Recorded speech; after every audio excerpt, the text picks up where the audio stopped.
Hey, what's up, YouTube? It's Richie from Boston. It's the 5th. It's October. It's the year 2020. And this is my third time trying to make this video. Every time I try to post this video, there's no audio, which makes no sense at all because I know how to do this, basically.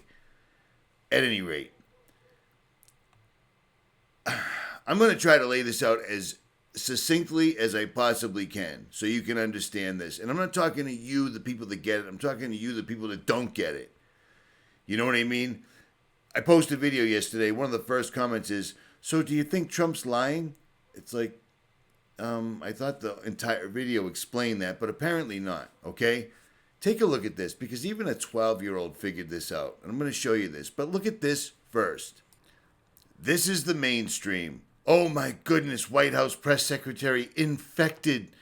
Donald Trump didn't tell people that he was sick. He waited. The confusion and the presidential debate, what to believe, blah, blah, blah, blah, blah. And then simply go here. This is what they tell us is the authority on all this. The Center for Disease Control, which is a privately owned company, but let's just look past that. Center for Disease Control, COVID-19. Let's scroll down.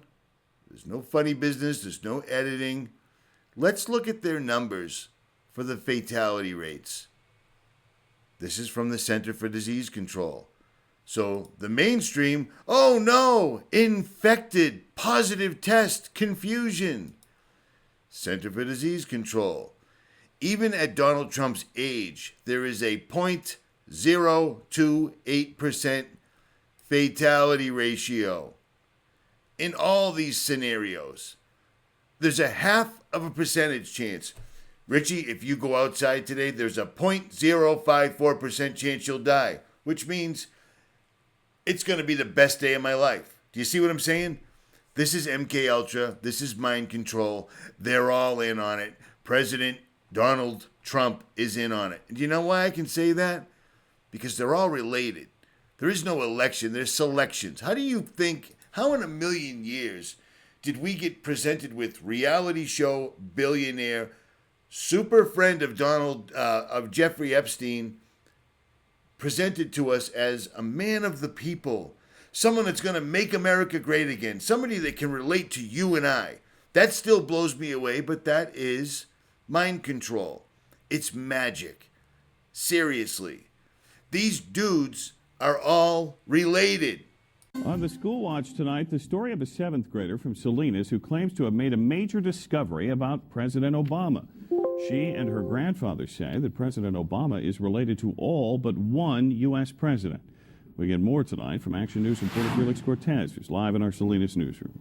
Well, Dan, the youngster spent the summer, really all summer, tracing the family tree of our presidents. Her conclusion that all the presidents, with the exception of one, share the same grandfather.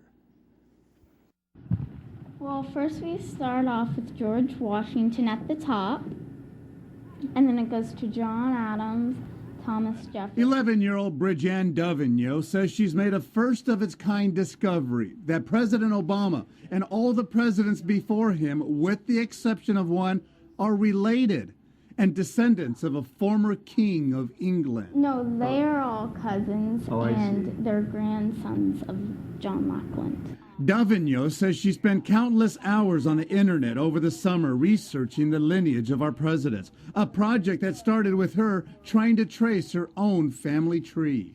But I'm the first historian to do all the presidents. I'm very glad I got this done, and I think it will turn out to be a success. The Monte Vista Christian 7th grader has written President Obama to tell him the presidents before him are his cousins. She hopes to present this family tree chart personally to the president. But Bridget has her skeptics, including this reporter. Her biggest supporter and firm believer that Obama is a descendant of a former king of England is no doubt her mother. If you have a child, and they have a child, and they have a child, and they have a child, and they have a child, Like names change. all she's saying is this guy is the great, 25th, 27th, depending on what line it is. He created all this family. Yeah, it's a big club, and we ain't in it. And Trump is no different than any of these other people. And it's astonishing to me how many times I brought this up. His entire platform, when he presented himself, when he was presented as your pick for an election between him and Hillary, I'm going to put her in jail. That never, ever, ever, ever happened, because it was never, ever going to happen. These people write the laws. They're not going to put themselves in jail. Worse than that, they're all related, one way or the other. You see what I'm saying? It should be pretty obvious by now. But the thing that sticks in my mind the most is this.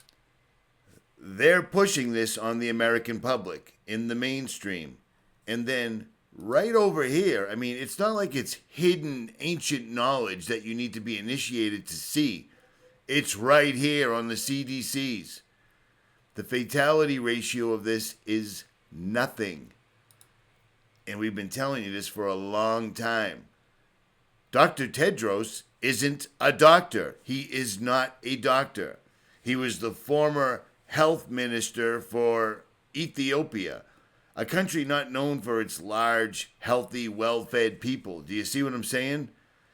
All of this has been coming out non-stop, and yet this is all people can see. And it's blowing me away, it's freaking me out, and it's pushing us towards another lockdown, and people are going to buy this. This is amazing to me, absolutely and utterly amazing to me.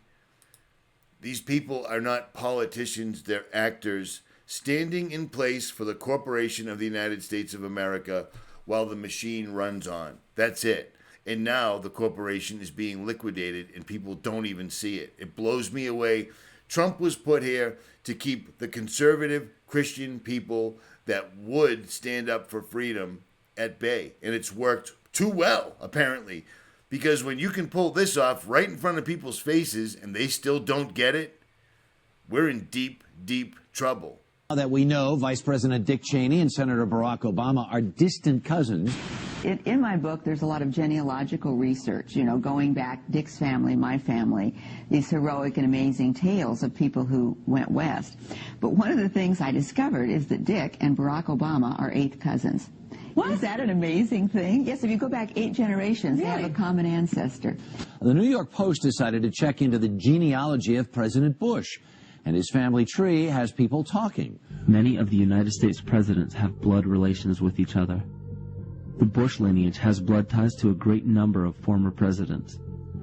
George Washington, Millard Fillmore, Franklin Pierce, Abraham Lincoln, Ulysses Grant, Rutherford Hayes, James Garfield, Grover Cleveland, Teddy Roosevelt, William Taft, Calvin Coolidge, Herbert Hoover, Franklin Roosevelt, Richard Nixon, and Gerald Ford. We all know his father, but what about his cousins? Check out this family tree, done with research by Ancestry.com. Let me take you through this, branch by branch. Vice President Dick Cheney, the man who's only a heartbeat away from the presidency, is actually a blood relation. He's President Bush's 9th cousin once removed. Cheney's cousin Barack Obama is also Bush's 11th cousin and the 9th cousin of Brad Pitt. In either of those first 2 books, though, who knew you and Dick Cheney cousins? You know, listen, I don't think I'm going to family reunion. I don't know how I'll be greeted. So when you hear things like Brad Pitt's, people like Brad Pitt are related to these as well, it makes things like this make a little more sense, doesn't it? Because Dr. Anthony Fauci, I'm sure, is part of the club because he's being used really, really well. And Brad Pitt. And don't forget the NBA guys. Do you remember when this whole thing first came out? The NBA guys, we've got COVID and Tom Hanks and all this other stuff. Do you remember what Tom Hanks showed us? You remember this? We're in Australia. We're down here. We're doing as good as we can.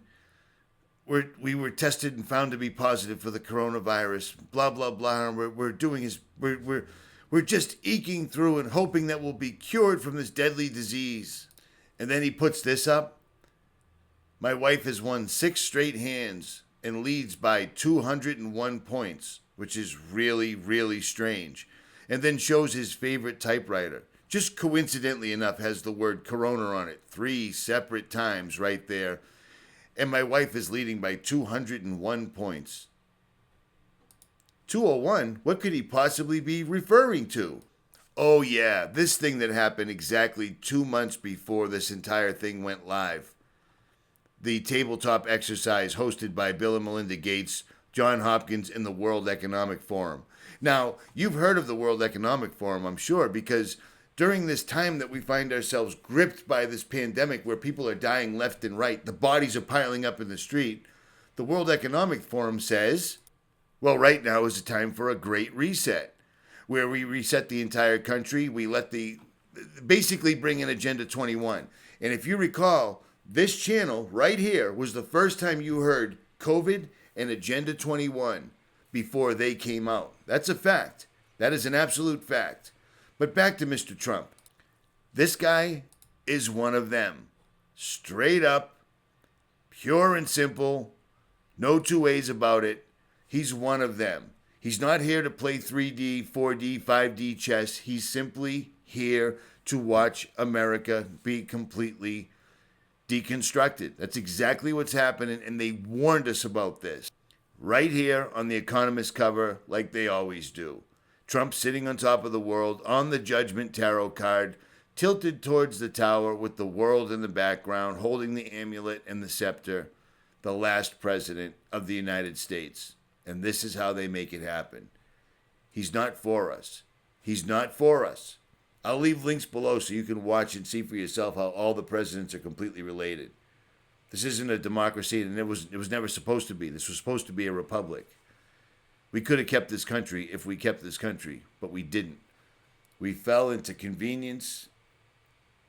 We fell into television, entertainment, all of this. It's right in front of your eyes. I don't really know what else I can possibly show you to make you understand this. Infected with a disease where you literally have more of a chance of dying peeling an orange than you do getting COVID-19. But I'm out.